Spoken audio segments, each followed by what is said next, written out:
Pemirsa, kecelakaan melibatkan minibus dengan kereta pengangkut BBM terjadi di Simalungun, Sumatera Utara, menewaskan 3 penumpang minibus. Ya, pemirsa, sementara di Tangerang, Banten ini ada seorang wanita lansia tewas seketika usai tertabrak kereta bandara. Perdagangan, kota perdagangan. Ada anak bayinya udah dibawa ke. Inilah detik-detik sebuah minibus tertabrak kereta pengangkut BBM di Kabupaten Simalungun, Sumatera Utara. Ya Allah. Kronologinya. Minibus berpenumpang 9 orang melintasi perlintasan tanpa palang pintu kereta. Diduga sopir tak berhati-hati dan tidak mendengar peringatan kereta yang akan melintas. Akibatnya minibus tertabrak dan terseret sejauh 50 meter.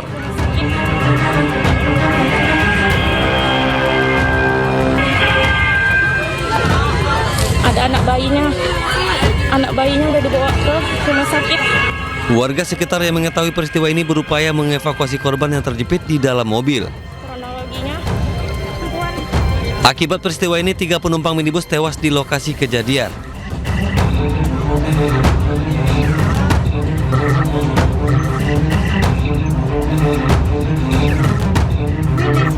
Sementara itu, seorang wanita lansia warga Tanah Tinggi, Kota Tangerang tewas tersambar kereta bandara saat akan melintas di rel kereta di kawasan Tanah Tinggi, Tangerang, Banten.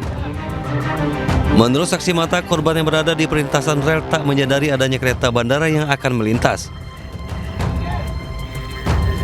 Korban tewas seketika di lokasi setelah menderita luka berat pada bagian kepala usai terseret sejauh 50 meter.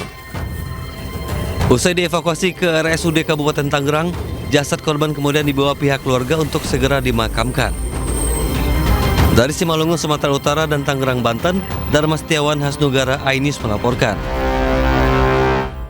Ya, ini fenomena kecelakaan di perlintasan rel kereta api yang bahkan tanpa palang pintu, pemirsa, sebenarnya sudah sering kali terjadi ini.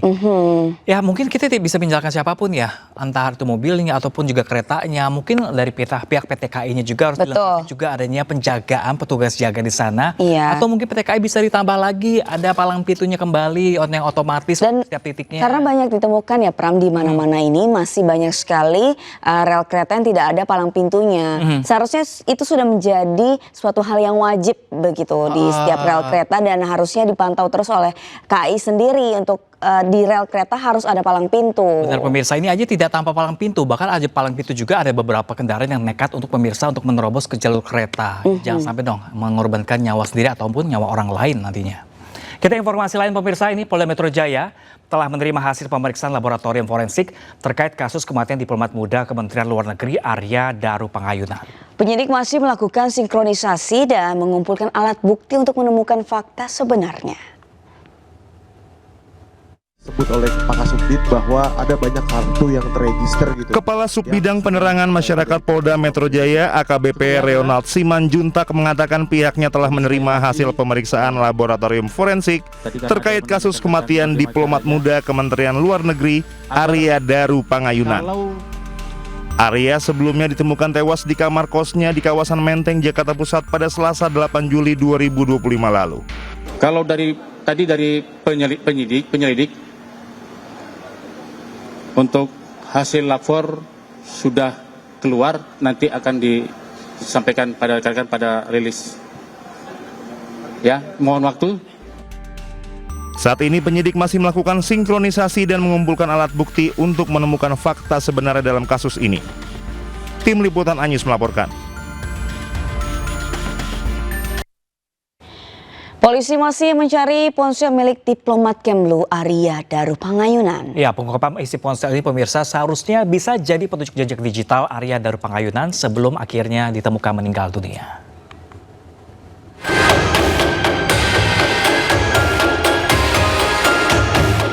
Diplomat muda Kemlu Arya Daru Pangayunan ditemukan meninggal dunia dalam kondisi kepala dililit lakban kuning.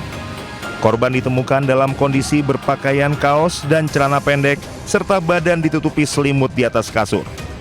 Kabid Humas Polda Metro Jaya Kombes Pol Ade Arisham Indradi mengatakan ponsel milik diplomat Kemlu Arya Daru Pangayunan belum ditemukan hingga saat ini. Penyidik telah memeriksa sejumlah lokasi seperti kamar indekos, kantor Kemlu maupun pusat perbelanjaan. namun ponsel tersebut belum berhasil ditemukan. Belum. Tadi kami sampaikan kami tidak menemui hambatan dalam proses ini. Ya. Sebelumnya, Komisioner Kompolnas Hoirul Anam mengatakan pengungkapan ponsel tersebut seharusnya bisa menjadi petunjuk jejak digital Arya Daru Pangayunan sebelum meninggal dunia. Anam memandang penyebab kematian Arya Daru bisa disimpulkan dari hasil autopsi dan semua jejak digital seperti CCTV yang sudah dikumpulkan penyidik. Tim Liputan Anyus melaporkan.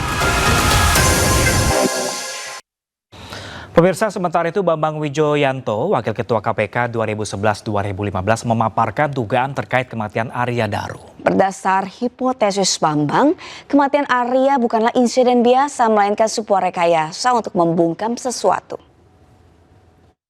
Kalau hipotesisnya atau teorinya yang dikembangkan adalah dia dibunuh ya, dengan yang tadi disebut dengan lockroom itu.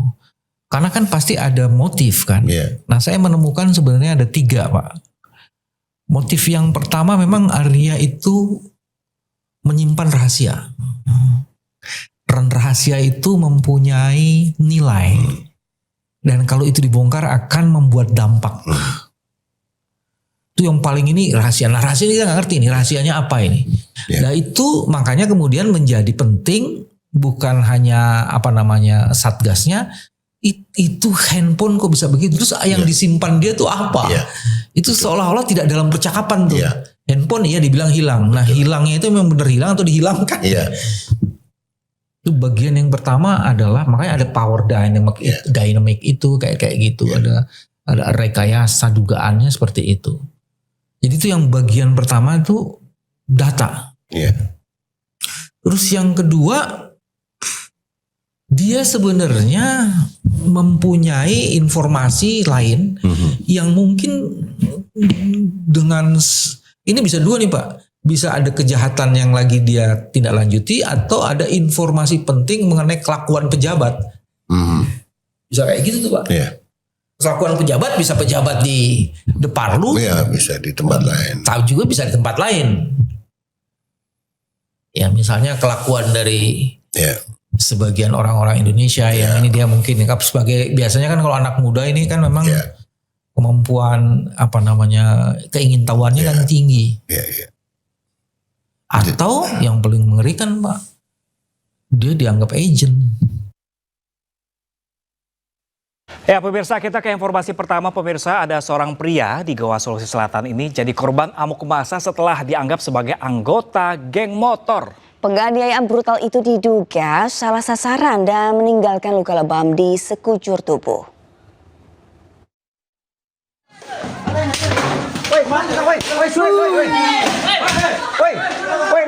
Dalam video amatir warga, tampak korban Muhammad Takdir, 21 tahun dikeroyok sekitar 7 pemuda di Dusun Bonto Kapong, Desa Tinggi Mae, Kecamatan Barongbong, Goa, Sulawesi Selatan.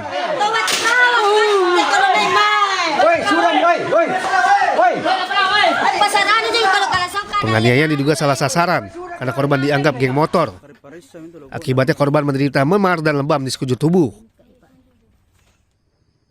Polisi yang datang ke lokasi berhasil menangkap 1 terduga pelaku dan menyita potongan kayu yang diduga digunakan untuk menganiaya. Menurut saksi, korban hanya melintas namun tiba-tiba dihadang dan diserang.